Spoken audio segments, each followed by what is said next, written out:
and welcome to another one of our videos. Today I'm going to be doing a review on this what is called deformable lamp, or what a lot of people know as a garage lamp. This is something that I've seen on the market for maybe a year or so now. It's becoming more and more popular from what I've seen online, and I wanted to try one of these out for a not very well lit area where I have a drill press.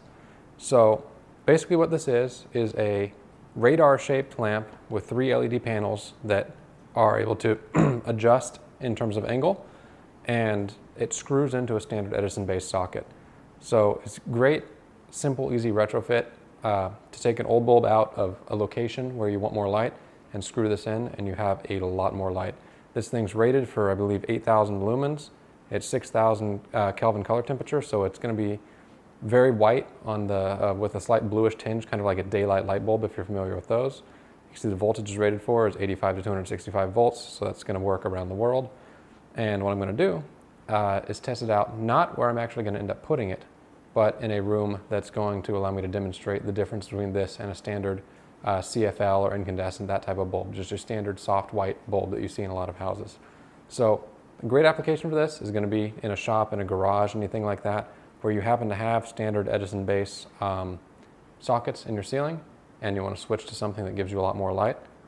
But what I'm going to do is head into the room, give you a before shot of what it looks like with just standard bulbs, and plug this sucker in and see what happens. Okay, so in the previous clip I said that I was going to install this in a temporary location just to demonstrate. I figured that the best way to demonstrate it would be in the actual location that I'm going to be using the bulb, so I decided to do that instead. So you can see the drill press that I have right here in a fairly dimly lit area. You can see, for contrast, over there is an adjacent room that's lit up with natural light, and it's a lot brighter. So what I'm going to do is go ahead and swap the CFL bulb, which is just a standard, I believe, 60 watt replacement CFL bulb, in the fixture. Not going to change any of the camera settings or anything. And I'm going to cut back, and you're going to see what it looks like with the new bulb installed. Okay, so we have the new bulb installed in the fixture, and you can see the room is now brighter than the room that's naturally lit adjacent to this place. So I would call that a most definite success. One thing that you want to keep in mind if you're buying one of these things is A, don't mount it in a place where you're naturally going to look at it, because these are very bright, and if you stare at them it'll cause eye damage. And B, make sure that you're buying a bulb that is compatible with the wattage of your fixture.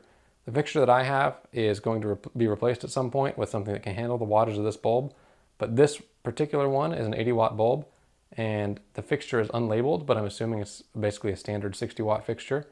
So that's not something that you're going to want to run for long periods of time. It's going to be totally okay for short periods, but your wires may heat up depending on how long you're running it for.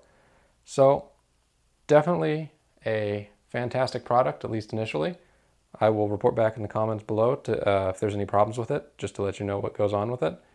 But with that, I want to thank you all for watching. Definitely recommend you check one of these things out, and I'll see you in the next video.